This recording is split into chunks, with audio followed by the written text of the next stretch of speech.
संकट जितके मोठे तितका राजांचा हुरूप दांडगा. मोगलांनी आक्रमणाचा पवित्रा टाकलेला पाहताच त्याला तोंड देण्यासाठी राजे उभे टाकले. दुसऱ्या दिवशी खलिते घेऊन जासूद गडावरून रवाना होऊ लागले. मोरोपंत पेशवे कुडाळ भागात होते. त्यांना पायदळ घेऊन महाडात येण्याची राजांनी आज्ञा केली. कुडाळ वगैरे सर्व लांब लांबच्या ठिकाणाहून सैन्य काढून आणून ते महाडात जमवण्याचा राजांचा इरादा होता. राजांच्या पत्रानुसार पांगलेली मराठी सेना महाडला गोळा झाली. सूर्यराव काकडे आपल्या फौजेनिशी राजांच्या जवळ होते. राजांसह ते महाडला गेले. राजांच्या सैन्याने महाड शहर गजबजून गेले. महाडमध्ये मोरोपंत पिंगळे दाखल झाले. त्याचबरोबर रुपाजी भोसले, खंडोजी, जगताप, मोरो, नागनाथ असे अनेक वजीर उमराव राजांच्या आज्ञेची वाट पाहत होते. पुण्याची बातमी साऱ्यांना कळली होती. साऱ्यांच्या मनात दिलेरखानाचा सूड उगवायचा होता. मोरोपंत म्हणाले, महाराज, आज्ञा होईल तर आम्ही दिलेरखानावर चालून जातो.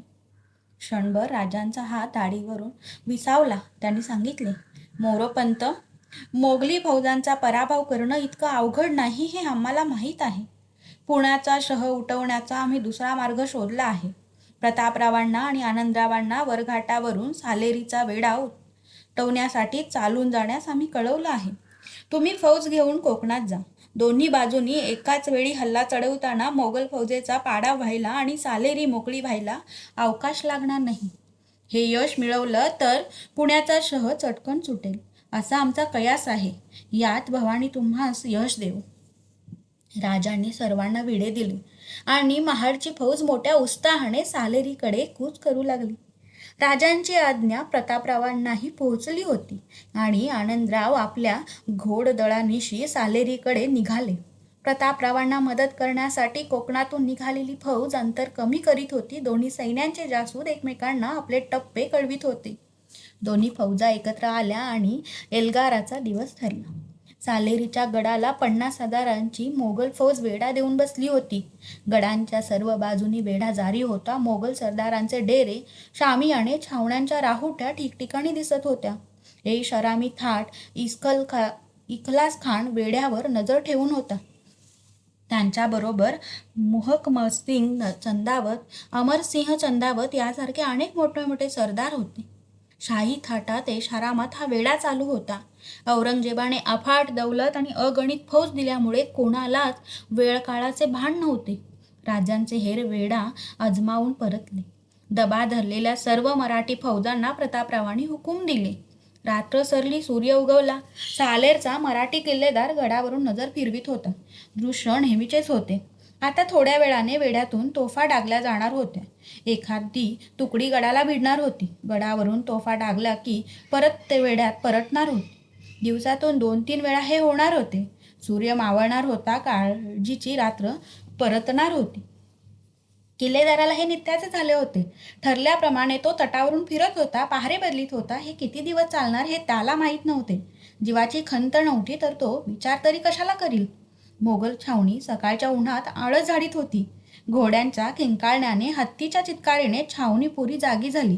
इखलास खान वेड्याचा बेट ठरवण्यात मग्न झाला होता आणि अचानक शिंगाचा आवाज उठला. इखलास खान कान टवकारून ऐकू लागला. छावणीत दुसऱ्या क्षणी गडबड उडाली. इखलास खानाच्या डेऱ्यात जासूद घुसला. कुर्निसाद करून तो म्हणाला, खानसाहेब, मराठे आ गए. खानाचा कानावर विश्वास बसेना. मराठे आले? खानाने भराभर हुकूम दिले. साऱ्या छावणीत एक गडबड उडाली. एका छावणीतून दुसऱ्या छावणी स्वार धावू लागले. हत्तीवर हौदे चढले. घोड्यावर खोगिरे चढवली गेली. इखलास खान चिलखत घालून हत्तीवर बसला. सारी फौज तयार होत असताना त्यांना मराठे दिसले. इखलास खानाने आवेशाने हुकूम दिला. मोगल फौजा मराठ्यांना भिडली. त्याच वेळी वेढ्याच्या दुसऱ्या बाजूने मराठे उतरले. घनघोर युद्धाला सुरुवात झाली. हर हर महादेवच्या त्या गर्जनेने सालेरचा परिसर घुमला. टापांचा आवाज, शस्त्रांचा खणखणाट, घोड्यांचे हत्तीचे ओरडणे, वर्मी घाव लागताच उठणारी अंतकाळची आर्तकिंकाळी, अशा अनेक आवाजांनी भूमी कंपित होत होती. दोन्ही बाजूंची हजारो माणसे पडली. रक्ताचे पूर वाहिले. मोगल सेनेला जीव वाचवताना पुरेवाट झाली. मोरोपंत, आनंदराव, प्रतापराव वगैरे उमरावांनी शिकस्त केली. या विजयात मराठ्यांना 6,000 घोडे, 100वर हत्ती आणि हजारो उंट मिळाले. लक्षावधी रुपयांचे जड जवाहीर, मालमत्ता, खजिना हाती आला. खासे इखलास खान पाडाव झाले. मोगलाईचे 22 नामांकित वजीर धरले. या युद्धात मराठ्यांचे अनेक वीर पडले, पण त्यात त्यांच्या शौर्याचे रणात शोभा आणली आणि मृत्यूने विजयाचा आनंद लाभू दिला नाही असा एक नामांकित सरदार होता. त्याचं नाव होतं सूर्यराव काकडे. सायंकाळच्या वेळी नगारखान्याच्या डाव्या तटालगत असलेल्या कातळावर राजे उभे होते. शेजारी बाळाजी आवजी होते. खालच्या चौकात संभाजीराजे स्वार झाले होते. त्यांच्या पुढ्यात छोटे राजाराम बसले होते. आपल्या डाव्या हाताने संभाजीराजांनी राजारामांना सावरले होते. प्रत्येक उशीबरोबर राजारामांच्या चेहऱ्यावर हसू उमटत होते. 5-6 फेरे झाल्यानंतर संभाजीराजे कातळानजीक आले. राजे पुढे झाले आणि त्यांनी राजारामाला घेण्यासाठी हात पुढे केले. 2 वर्षाच्या राजारामांनी एकदम ते हात झिडकारले. संभाजीराजांकडे पाहत ते म्हणाले, दादा झा झा. सारे हसले. संभाजीराजे म्हणाले, बाळराजे आता कौतुकानं उतरा, नाही तर तुमच्या सकट आम्हाला पण आबासाहेबांचा प्रसाद मिळेल. राजारामांचा चेहरा रडवा झाला. राजे म्हणाले, संभाजीराजे फार लाडावून ठेवलात त्यांना. आणखीन 2 फेरे मारा, नाही तर रडतील बाळराजे. संभाजीराजांनी परत घोड्याला टाच दिली. राजे त्या रपेटीकडे पाहत होते आणि त्याच वेळी गडावर आलेला जासूद नजरेत आला. बाळाजी कातळाखाली उतरले. जासुदाने दिलेली थैली त्यांनी घेतली. जासुदासह राजांच्या जवळ येते म्हणाले, पेशव्यांची थैली आली आहे. क्षणभर राजांच्या चेहऱ्यावर चिंता व्यक्त झाली. अधीरपणे ते म्हणाले, वाचा. बाळाजींनी थैली उघडली. पत्र वाचित असता ते आनंदाने म्हणाले, महाराज, आनंदाची बातमी. पंतांनी आणि सेनापतींनी सालेरचा वेढा मोडून शत्रूचा पराजय केला. इतकेच नव्हे तर मुल्हेरही काबीज झाले आहे. राजे म्हणाले, बाळाजी, या वार्तेसाठी आमचे कान उतावीळ होते. बाळाजी सांगत होते, महाराज, शत्रूचे 6,000 घोडे, 100वर हत्ती आणि हजारो उंट मिळाले. इखलास खानाचा पुरा पाडाव झाला. मोगलांचे 22 सरदार धरले. लक्षावधी होणांची मालमत्ता, जड जवाहीर, खजिना हाती आला. वा, सांगा बाळाजी. शत्रूचे हजारो पडले तसे आपलेही हजारो कामी आले. राजांच्या चेहऱ्यावर विषण्णता पसरली आणि सालेरच्या रणांगणात सूर्यराव काकडे कामी आले. अरे अरे, राजे कळवळले. क्षणात राजांच्या डोळ्यासमोर सूर्यराव काकडे उभे राहिले.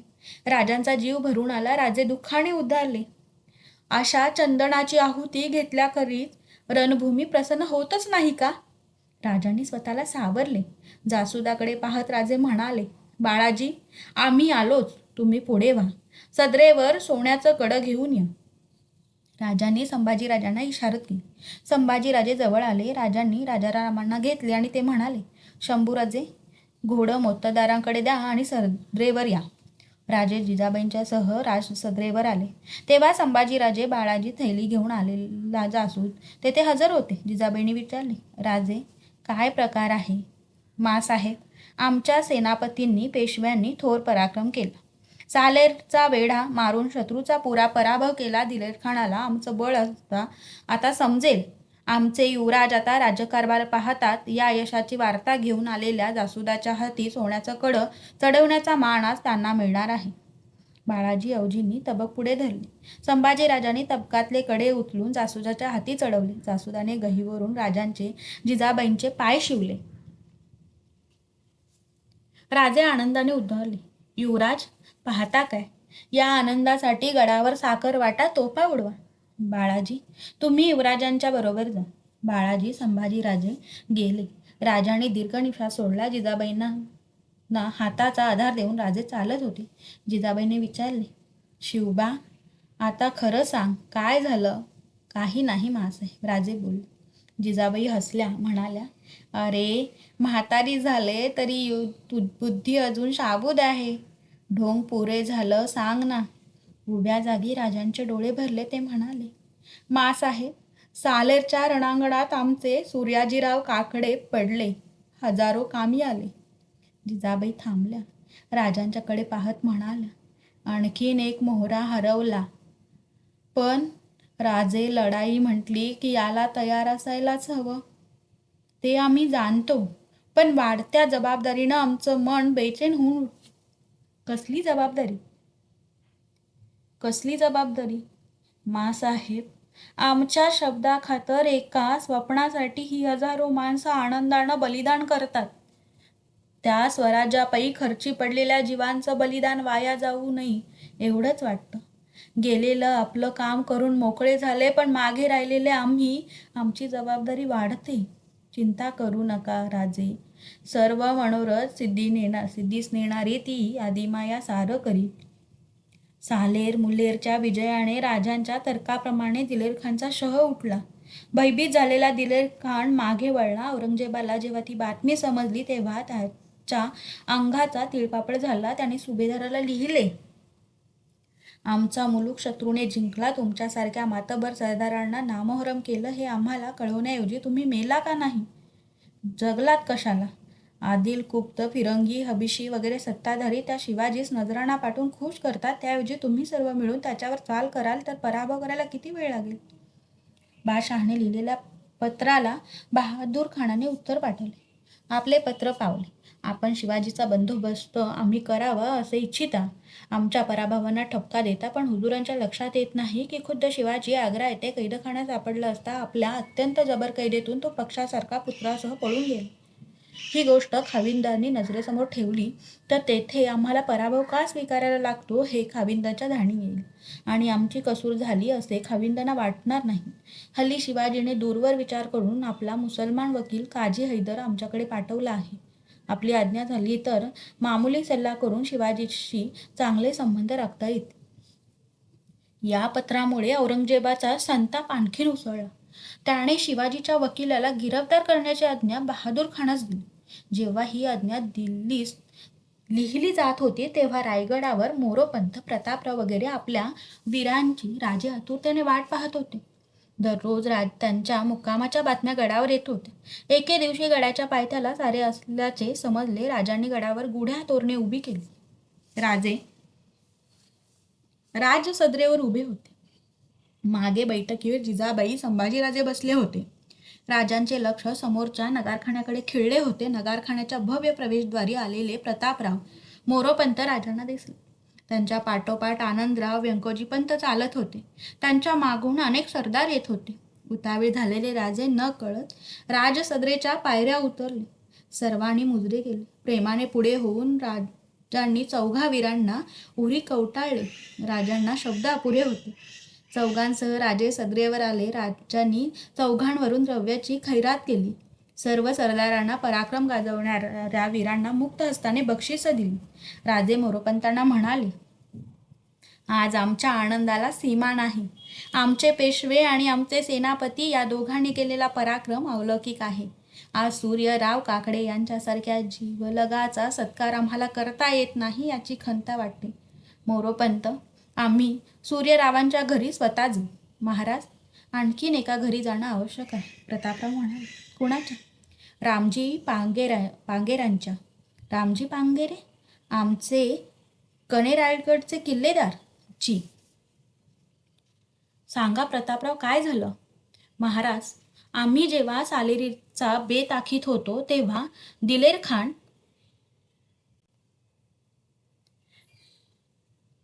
दिलेर खानची नजर चांदवळीजवळ कणेरागडच्या वळली. दिलेर खान 6000 फौजेनिशी गडावर चालून येतो हे पाहताच रामजीनं आपलं लोक गोळा केलं. रामजीनं आव्हान दिलं, निदान करायचं. आपले सोबती असतील त्यांनी पुढं यावं. रामजीच्या हाकेला 700 मावळे तयार झाले. रामजी 700 सह गडाखाली उतरला आणि दिलेर खानाला सामोरा गेला. अवघा 700चा जमाव भांडायला येतो हे पाहताच दिलेर खानची फौज पायउतार झाली आणि चौफेर मावळे वेढले गेले.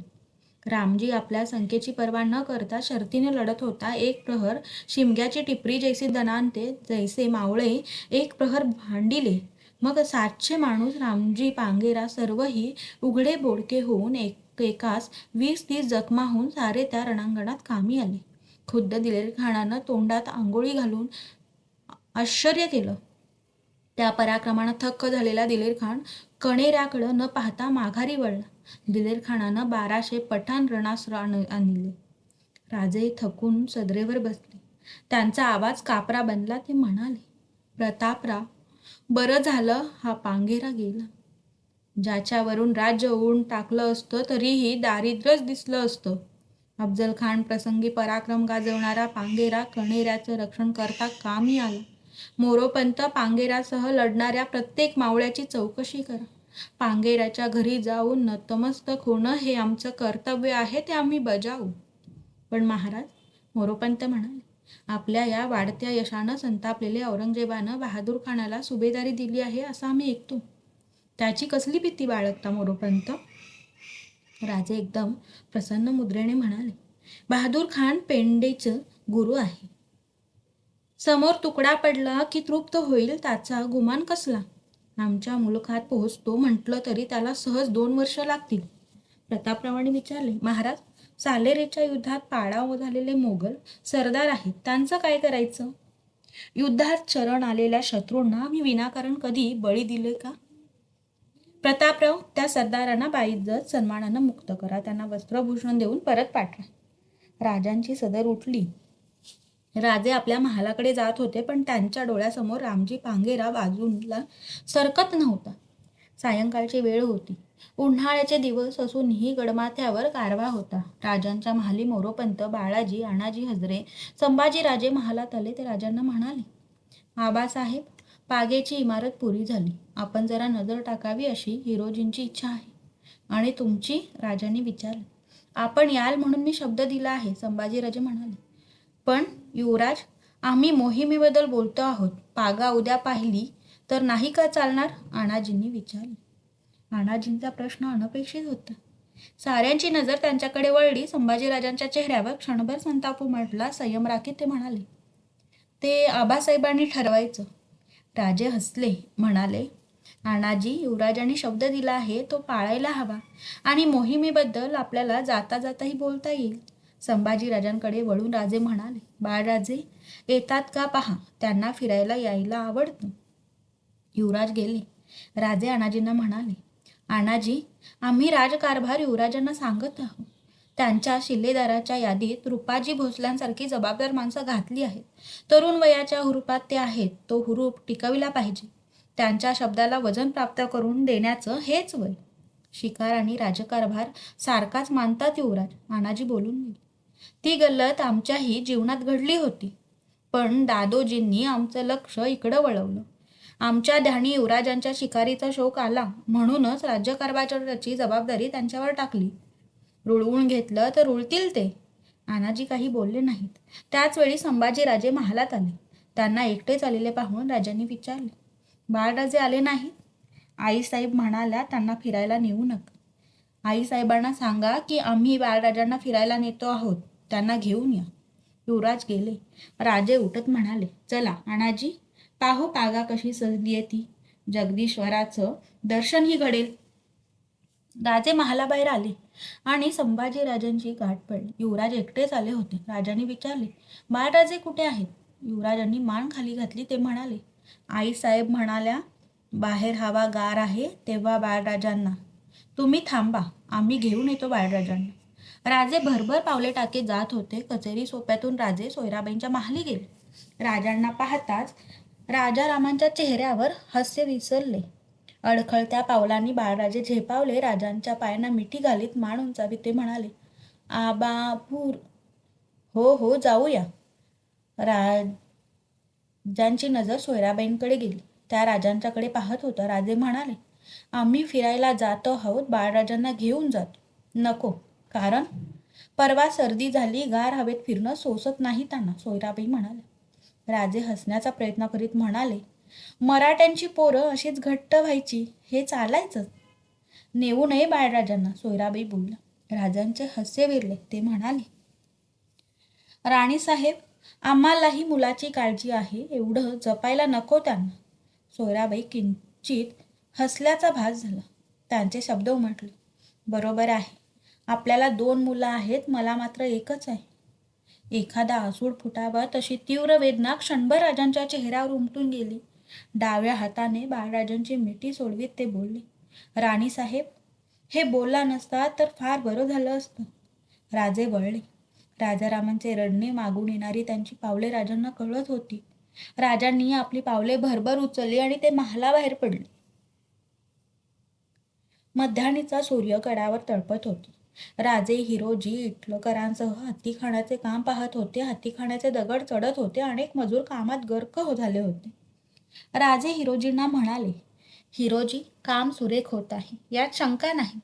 पण खरं सांगायचं झालं तर या पिलखाण्याची गडावर गरज नव्हती. ऐरावताचं ऐश्वर्य बाळगण्याची आम्हाला हौस नाही. मोगली विजयात आम्हास हत्ती मिळतात, त्याचं काय करायचं याचं आम्हास कोडं पडतं. आमचा भरवसा घोडदळावरच, उघड्यावरची छावणी. पण महाराज, हत्तीशिवाय गडाला शोभा नाही, सैन्याला बळकटी नाही. राजे हसले. हिरोजी, पहिलं बरोबर, दुसरं चूक. मोगल पराजयाची अनेक कारणं, त्यातलं एक कारण हत्तीची अंबारी. अचूक टिपायला हत्तीच्या अंबारी इतकी सोपी गोष्ट नाही. सेनापती पडला की सेनेची वाहताहात व्हायला वेळ केवढा लागणार. त्याच वेळी राजांच्या कानावर आवाज आला, जय जय रघुवीर समर्थ.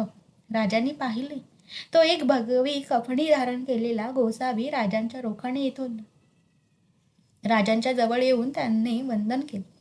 राजाने तेवढ्याच नम्र भावाने नमस्कार केला. राजे म्हणाले, गोसावी, आपलं नाव? या जीवाला दिवाकर गोसावी म्हणतात. चाफळला असता? होय. समर्थांकडील सर्व क्षेम आहे ना? रामकृपा. दिवाकर गोसावी. चलावं, राजे म्हणाले. राजे, समर्थांनी आपणास पत्र दिलं आहे, त्याचा आधी स्वीकार व्हावा. पत्र? आम्हाला? दिवाकरांनी खाखेतल्या झोळीतून पत्र काढले आणि ते राजांच्या हाती दिले. राजांनी ते मस्तकी लावले. पत्र वाचण्यास राजे अधीर झाले होते. दिवाकर गोसाव्यासह ते सदरेवर गेले. दिवाकरांना आसन देऊन राजांनी पत्र मोरोपंतांच्या हाती दिले. राजे म्हणाले, वाचा. पण क्षणात राजे उदारले. थांबा, मासाहेबांनीही ते ऐकू द्या. गोसावी, तुमची आज्ञा असेल तर आम्ही आज जाऊन येतो. दिवाकराने मान डोलावली. राजे मोरोपंतांसह जिजाबाईंच्या महाली गेले. महालात जाताच म्हणाले, मासाहेब, आमचं भाग्य उजाडलं, आम्हास आज पत्र आलं आहे. कुणाचं? जिजाबाई बसल्या जागेवरून विचारले. समर्थांचं, म्हणत राजे जिजाबाईंच्या नजीक बसले. जिजाबाईंनी विचारले, काय पत्र आले आहे? आम्ही उद्या वाचलं नाही ते पत्र.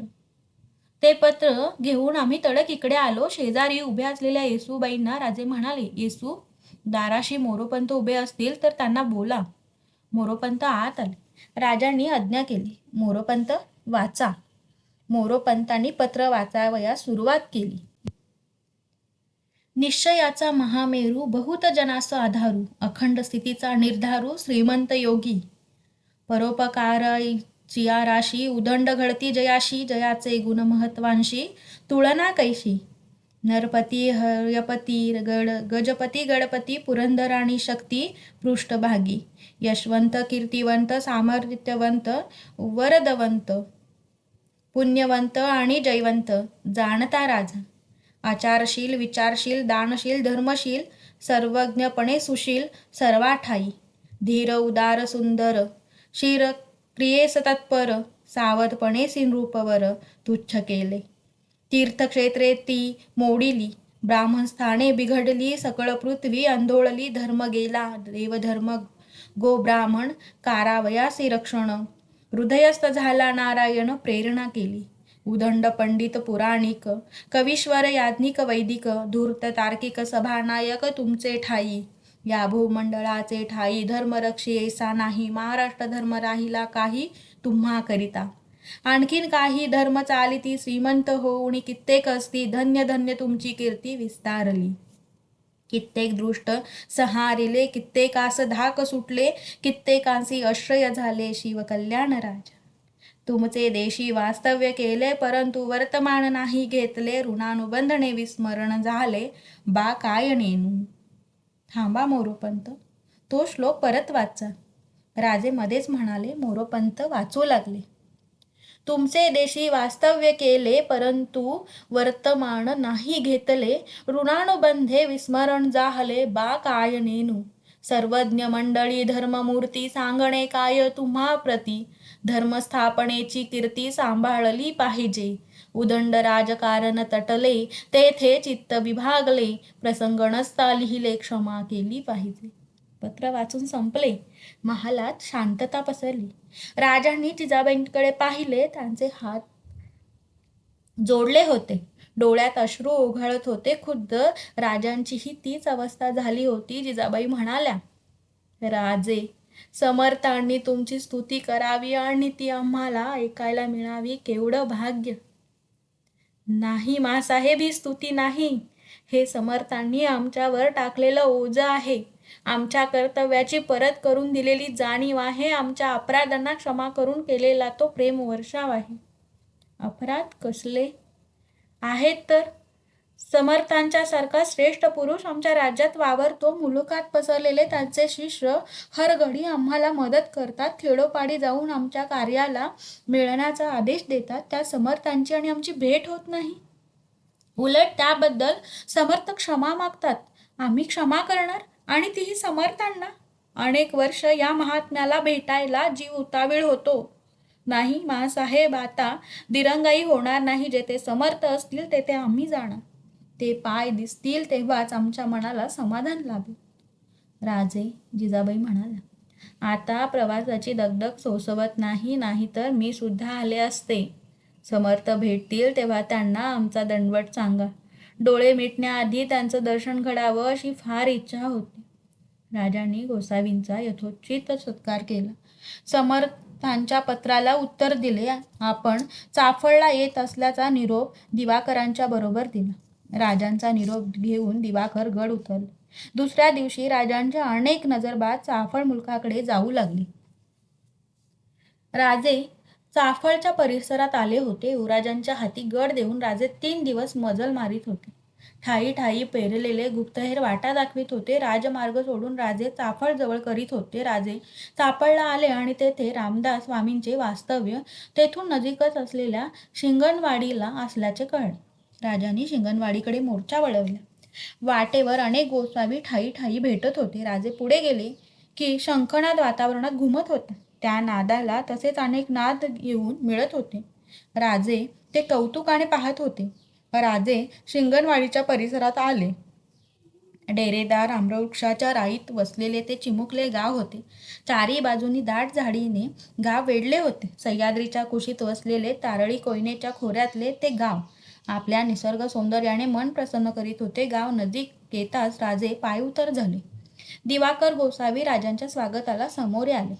गावाबाहेर एका विशाल आंबराई समर्थांचा मठ वसला होता. मठाचे वातावरण स्वच्छ निर्मळ होते. अनेक गोसावी तेथे वावरत होते.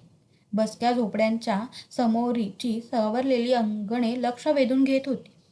ते पाहत असताना राजांना रामायणातील आश्रमाची वर्णनं आठवत होती. एके ठिकाणी राजांचे पाऊल क्षणभर अडखळले. राजांच्या समोर थोड्या अंतरावर एक भव्य पिंपळ वृक्ष होता. त्याच्या नजीकच मठाची टुमदार पर्णकुटी नजरेस भरत होती. पर्णकुटीसमोर लहान पण लक्षवेधी फुलांचे उद्यान होते. राजांचे लक्ष पिंपळ वृक्षाच्या विस्तीर्ण पारावर उभ्या असलेल्या भव्य पुरुषावर खिळले. ते रूप मनात साठवीत राजे पाऊल उचलीत होते. त्या व्यक्तीच्या मस्तकावर जटाभार शोभत होता. अर्ध्या छातीपर्यंत उतरलेली दाढी, अत्यंत तेजस्वी पण सावळा देहवर्ण, क्षीण पण शांत नजर, चेहऱ्यावर उमटलेले मंदस्मित भव्य कपाळ, त्यावर एक ठळक वाळू. एका हातात जपाची माळ आणि दुसऱ्या हाती कुबडी घेऊन उभ्या टाकलेल्या त्या महापुरुषाला पाहताच राजांचे मन शांत झाले. राजांच्या साऱ्या अंगावर रोमांच उभे राहिले होते. राजे नजीक आले. राजांच्या कानावर एखाद्या खोल विहिरीतून आवाज उमटावा तसे शब्द आले. राजे, आम्ही तुमचीच वाट पाहत होतो. राजे पार चढून गेले. त्यांनी गुडघे टेकले आणि अत्यंत लीनतेने समर्थांच्या पायावर मस्तक ठेवले. राजांच्या दोन्ही हातांना स्पर्श झाला. राजांना हाताची पकड जाणवली. त्यांची नजर त्या हाताकडे वळली. राजांना उठवणाऱ्या त्या हातांच्या दंडात बांधलेल्या रुद्राक्षमाळा बळकट स्नायूंच्या अंकुचाने तुटतील काय अशी भीती राजांना वाटली. राजे उठले आणि दुसऱ्या क्षणी समर्थांच्या मिठीत बद्ध झाले. समर्थ बोलत होते. राजे, तुमच्या दर्शनानं आज आम्हाला प्रभू रामचंद्रांच्या दर्शनाचा लाभ झाला. आम्ही धन्य झालो. राजांना ते असह्य झाले. राजांचे शब्द स्वामीजी बोलून गेले होते. राजांच्या नेत्री फक्त अश्रू उतरले होते. राजे बळ एकवटून म्हणाले, समर्थांनी अपराधाशी क्षमा करावी. शिवबा, इकडे बघा. राजांनी नजर उचलली. केवढी प्रसन्न मुद्रा त्यांच्या सामोरी होती. राजांच्या पाठीवर हात ठेवीत स्वामी म्हणाले, शिवबा, तुम्हाला रूप स्वरूपाची ओळख नसली तरी आम्ही तुम्हाला ओळखतो. तुम्ही राजयोगी, श्रीमान योगी. तुमची योग्यता आम्ही काय वर्णावी. पण राजे, तुमच्या योग साधनात आमच्यासारख्यांची तारांबळ उडते. असं का वागता? राजे विस्मयाने समर्थांच्याकडे पाहत होते. समर्थ हसले, म्हणाले, राजे, हा आदिलशाहीचा मुलूक. आमच्या भेटीसाठी असा जीव धोक्यात का टाकता? तुमचे पराक्रम ऐकून आम्हाला आनंद झाला. त्या भरात आम्ही तुम्हाला पत्र लिहिलं. एवढं उतावीळ वर्तन तुम्ही कराल असं आम्हाला स्वप्नातही वाटलं नाही. एवढा जीव मोलाचा नाही आमचा. स्वामीजींनी एकदम राजांचे मनगट धरले. ते म्हणाले, सबूर राजे, असे चुकूनही म्हणत जाऊ नका. तुमचं कार्य फार मोठं आहे. आम्ही प्रभू रामचंद्रांचे दास. विचार पेरी जाणं एवढाच आमचा धर्म. ते विचार संपन्न भूमीत पडले तर उदंड पीक दिसतं, पण पत्थरावर पडलं तर ते वाऱ्यावर उडून जातात. फुकाच्या बोलांना काय अर्थ? राजे, तुमच्या कष्टानं यश आलं. या भूमीत खऱ्या अर्थानं आनंद वनभुवन अवतरलं तरच आमच्या विचारांना जगण्याला सार्थ. तुमच्या विना आमचं जीवन अपुरं आहे. तुम्ही ते कार्य पुरं करेपर्यंत सुरक्षित राहण्यात आमचं जीवन साफल्य सामावलं आहे. राजे, तुम्ही येणार हे कळताच तुम्हाला निरोप पाठवणार होतो. तोच तुम्ही निघाल्याची वार्ता आली. समर्थांनी राजांना आपल्या जवळ बसून घेतले. राजांनी आपल्या बरोबर आलेले मोरोपंत पेशवे आणि प्रतापराव गुजर यांची ओळख करून दिली. समर्थ दोघांना म्हणाले, साल्हेरीचा पराक्रम ऐकून आमचे कान तृप्त झाले. असाच पराक्रम करीत राहा. यापुढं मोगलाईतल्या तुमच्या कामगिऱ्या फार महत्त्वाच्या आहेत. समर्थांना बरीच जाणकारी दिसते. राजे भारावून म्हणाले, नाही राजे, हे अंतर्ज्ञान नाही. तुमच्या बहिर्जींसारख्या, महादेवसारख्या नजरबाजांनी आमचे शेकडो गोसावी अडकवले. परमार्थापेक्षा राजकारणात ते अधिक गुंतलेत. त्यामुळं सारं समजतं. समर्थांच्या पुढे राजे प्रथमच हसले. समर्थ राजांना म्हणाले, राजे, आता आदिलशाहीशी फारा दिवसांचं सख्य राहिलं असं वाटत नाही. समर्थांना आदेशा वाटण्याचं कारण? राजांनी विचारलं. आदिलशाही वकील आमचे बाबाजी नाईक पुंडे विजापुरात आहेत. ते ठीक, आम्हाला संशय नाही, पण खात्री आहे. कुडाळ युद्धात ज्या खवासखानाचं वैर तुम्ही पत्करलं, त्या खवासखानानं प्राबल्य विजापूर दरबारी वाढतं आहे. एक ना एक दिवस ते तुम्हाला कळेल. तेव्हा योग्य तो निर्णयही तुम्ही घ्याल. राजांनी मोरोपंतांकडे पाहिले. मोरोपंतांच्या मागे उभे असलेल्या मावळ्यांच्या हातातील तबके मोरोपंत समर्थांच्या पुढे ठेवित होते. तबकाची आच्छादने काढली गेली. सुवर्णरौप्य नाण्यांनी ते तबके ओत भरली होती. त्याकडे पाहून समर्थ म्हणाले, राजे, हे कशाला आणलं? याची काय गरज होती? आम्ही संन्यासी असलेल्या लंगोटीचा आम्हाला भार. आम्हाला गरज आहे नाही असं नाही, पण ती याची नव्हे. गरज आहे प्रेमाची, तुमच्या वचनाची. वचन? हा राजे, काही माणसं अवतार कार्य करायला या पृथ्वीवर अवतारतात. ती परमेश्वर स्वरूप असतात. त्याची वचनं मिळवणं यातच आमचं कल्याण नसतं का? समर्थांनी आम्हाला संकोचवू नये. राजे, खोटा विनय बाळगू नये. आज तुमचा पराक्रम पाहून आमच्यासारखी संन्यासी माणसंही तुमच्या गुणांवर लुब्ध होतात. ही तुमची योग्यता. ती जाणून घ्या, ती वाया जाऊ देऊ नका. मी काय करू? राजांनी विचारले.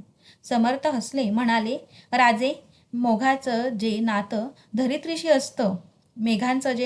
धरित्रीशी असतं तेच नातं राजाचं प्रजेशी असतं. मेघ आपल्या उतारातल्या ओलाव्यानं धरित्री तृप्त करीत असतो. त्याची नजर सदैव धरित्रीवर खिळलेली असते. तेच तुमचं कर्तव्य. समर्थांनी कल्याणला हाक मारली. कल्याण स्वामी आले. राजांनी त्यांना वंदन केले. समर्थ म्हणाले, कल्याण, अरे राजे, आमच्या घरी पाहुणे आले. सरळ आमच्या शेजारी त्यांनी पाटावर बैठक टाकली. राजांनीच उघड्यावर बैठक टाकलेली पाहून बिचारे राजांचे सोबती पेचात पडले असतील. आता त्यांना उघड्या जमिनीवरही बसायला संकोच वाटत असेल. जनावरांचं चारा पाणी, शिबंदीचं जेवण खाणं, सर्वांकडे तू लक्ष दे. क्षमा असावी. समर्थ राजे म्हणाले, आपण त्याची चिंता करू नये. आमची शिबंदी सदैव सर्व साहित्य बाळगून असते. राजे, ते आम्हाला माहीत आहे. आपल्या मुलुकात कुठंही तुमची फौज असली तरी त्या फौजेचा उपद्रव गावांना होत नाही हे आम्ही जाणतो. त्याचा आम्हाला अभिमान वाटतो. समर्थांनी स्थापन केलेल्या मारुतीचे राजांनी दर्शन घेतले. समर्थांच्या सह ते मठात गेले. त्यानंतर 2 दिवस गेले. राजे समर्थांच्या च्या तोंडून उपदेश ऐकत होते. आत्मदर्शन, सिद्धलक्षण, सारविवेक, राजकारण, चातुर्य लक्षण, विषय त्याग अशा अनेक विषयांवर समर्थ बोलत होते. त्या वेगळ्या वातावरणाची, वेगळ्या विचारांची मोहीम राजांवर पडत होती. मन तृप्त झाले होते. दुसऱ्या दिवशी राजांनी गुरुपदेश घेण्याची इच्छा व्यक्त केली. समर्थांनी ते आनंदाने मान्य केलं. शुभ दिवस पाहून समर्थांनी अनुग्रह दिला. समर्थांचा वरदहस्त लाभला. राजे सणात झाले. 2 प्रहरी राजे आणि समर्थ झोपडीत बसले होते. बोलता बोलता राजांनी विचारले, स्वामीजी, परमेश्वर आपल्याला दिसला का? समर्थांनी एकदम वर पाहिले. त्यांच्या चेहऱ्यावर प्रसन्न हास्य विलसले. ते राजांच्यावर नजर रोखीत म्हणाले, शिवबा, हा प्रश्न काल विचारायचा होता. गुरुपदेश घेण्याआधी आमची पारख करीत होता तेव्हा विचारायचा होता. आता तो अधिकार राहिला नाही. राजे संकोचले. त्यांच्या कानावर शब्द पडत होते. राजे, परमेश्वर दर्शन हे जीवनाचं ध्येय नव्हे. अध्यात्मालाही ते मान्य नाही. परमेश्वर चराचर स्वरूपामध्ये भरून राहिला आहे. तो आपल्यातही आहे. स्वरूपाची ओळख हेच आपलं ध्येय असायला हवं. आम्हाला परमेश्वर सापडला असता तर आम्ही कशाला तुम्हाला गुरुपदेश करीत बसलो असतो? मग सद्गुरूला जीवनात काहीच का अर्थ नाही? राजांनी विचारले. राजे, तुम्ही अनेक वेळा अनोख्या मुलखातून गेला असाल. वाट चुकला असाल. वाटेवर कोणीतरी पांथस्थ भेटतो. त्याला तुम्ही मार्ग विचारता. तो सांगतो. त्या वाटेनं तुम्ही जाता. तुमच्या मनात असा संशय कधी येतो का की त्या माणसानं आपल्याला खोटी वाट दाखवली असेल म्हणून? त्या पांथस्थाची जीवनाची जागा तीच गुरुची. वाट तुम्ही चालायची असते. मुक्कामी तुम्हीच गाठायचा असतो. तसं पाहिलं तर आता आपण दोघेही एका मार्गाचे प्रवासी. ज्याला आधी सापडेल त्यानं दुसऱ्याला सांगावं एवढ्यापुरतेच आपण बद्ध. पण स्वामीजी, आपण आम्हाला काहीच जपतप सांगितलं नाही. राजांनी दुसरी शंका व्यक्त केली. कशासाठी? परमेश्वरानं तुमचं कार्य तुम्हाला दिलं आहे. त्यात तुम्ही मग्न आहात. या धर्तीवर श्रींचं राज्य प्रस्थापित व्हावं हे तुमचं ध्येय. ते काम श्रद्धेनं, प्रेमानं करणं हीच ईश्वर सेवा नाही का? राजे, सर्वाभूती प्रेम बाळगा. प्रजेवर उदंड प्रेम करा. धर्माची लाज राखा. महाराष्ट्र धर्म वाढवा. हीच तुमची तपश्चर्या. तिनंच तुम्हाला ईश्वर पावेल. मठात पंगत बसली होती. राजांची सारी शिबंदी भेदाभेद विसरून समर्थांच्या मठाचा प्रसाद सेवन करीत होती. त्या प्रेममय वातावरणात राजे सारी काळजी विसरले होते. आनंदाने भरते मनात साठत होते. 4 दिवस झाले तरी राजे जाण्याची गोष्ट काढीनच. समर्थांनी ते जाणले. ते राजांना म्हणाले, शिवबा, उद्या दिवस चांगला आहे. त्या दिवसावर प्रस्थान ठेवा. तुम्ही इथं गुंतलात तर सारा महाराष्ट्र आम्हाला दोष देईल. गडावर आईसाहेब आपली वाट पाहत असतील. राजे भारावले. ते म्हणाले, माँसाहेबांची दर्शनाची फार इच्छा होती, पण आता त्या थकलात. प्रवास झेपत नाही. आम्ही येताना म्हणाल्या, समर्थांना दंडवत सांगा. त्यांना सांगा डोळे मिटायच्या आधी दर्शन घडावं असं फार वाटतं. समर्थांनी डोळे मिटले. त्यांनी डोळे उघडले तेव्हा त्यांच्या डोळ्यात अश्रू तरळत होते. ते म्हणाले, राजे, आपले माँसाहेब म्हणजे थोर आत्मा. त्यांचं दर्शन घ्यायला हवं. त्यांना सांगा निरोप पोहोचला. इच्छा तृप्त करणारा प्रभू रामचंद्र समर्थ आहे. जायचा दिवस उजाडला. राजांचे मन व्याकुळ बनले होते. समर्थ सुद्धा अस्वस्थ होते. राजांनी समर्थांचे पाय धरले. राजांच्या डोळ्यातले अश्रू पाहून समर्थ देखील भारावले. ते म्हणाले, शिवबा, तुमच्या डोळ्यात पाणी शोभत नाही. स्वामीजी, आपला सहवास लाभला. जीवनाचं सार्थक झालं. वाटतं हे पाय सोडून हलूच नाही. स्वामीजी, पुन्हा केव्हा दर्शन? राजांनी कळवळून विचारलं. समर्थांनी राजांच्या नजरेला नजर भिडवली. राजांच्या पाठीवर हात ठेवून ते म्हणाले, राजे, तुम्ही आमचा उपदेश घेतलात. कुठं जरी असला तरी आमचं स्मरण करतात. आम्ही तुम्हाला सान्निध्यात असायला हवं. आता दुरावा नाही, तो नव्हताही. तसं वाटलं तर मग या गुरुशिष्या भावनेला अर्थही राहायचा नाही. यासाठी चित्त गुंतवू नका. कार्य फार मोठं आहे. फार सोचायचं आहे. तिकडे लक्ष द्या. गुरुदेव, हां शिवबा, आवरा. सारं ठीक होईल. कधी तसं भासलं तर जरूर या. तुमच्या दर्शनात आम्हालाही आनंद आहे. समर्थांचे डोळे अश्रूंनी भरले. त्यांनी राजांना कवटाळले. ते म्हणाले, राजे, आम्ही संन्यासी, जीवनापासून निवृत्त झालेले, पण तुम्ही आम्हाला गुंतवलं. थांबा राजे. समर्थ आपल्या मठात गेले. खंडावाच्या आवाजासरशी राजांचे नेत्र मठाच्या दारी खिळले. समर्थ हाती भगव्या रुमालात गुंडाळलेले बासन घेऊन बाहेर येत होते. राजांच्या जवळ येऊन समर्थ म्हणाले, राजे, आम्ही संन्यासी, आम्ही काय देणार? शिवथर घळीत बसून 9 वर्षांनी आम्ही दासबोध पुरा केला. हा कल्याण तो उतरून घेत होता. प्रभू रामचंद्रांच्या आशीर्वादानं ते कार्य तडीला गेलं. त्यानंतर आम्ही आमच्या हस्ताक्षरात एक प्रत तयार केली. ती तुमच्याकरता आम्ही जतन केली होती. आमच्या जीवनाचं सारं तत्वज्ञान आम्ही त्यात मांडलं आहे. हे धन जतन करून ठेवा. जेव्हा मन उदास होईल, जीवाला कोडं पडेल, तेव्हा हा ग्रंथ उघडा. रामचंद्राच्या कृपेनं तुम्हाला तुमची वाट दिसेल. आज या दासबोधाच्या रूपानं मी तुम्हाला सर्वस्व देत आहे. राजांनी दासबोध मस्तकी लावला. समर्थांचे पाय पुन्हा अश्रूंनी भिजले आणि राजांनी समर्थांचा निरोप घेतला.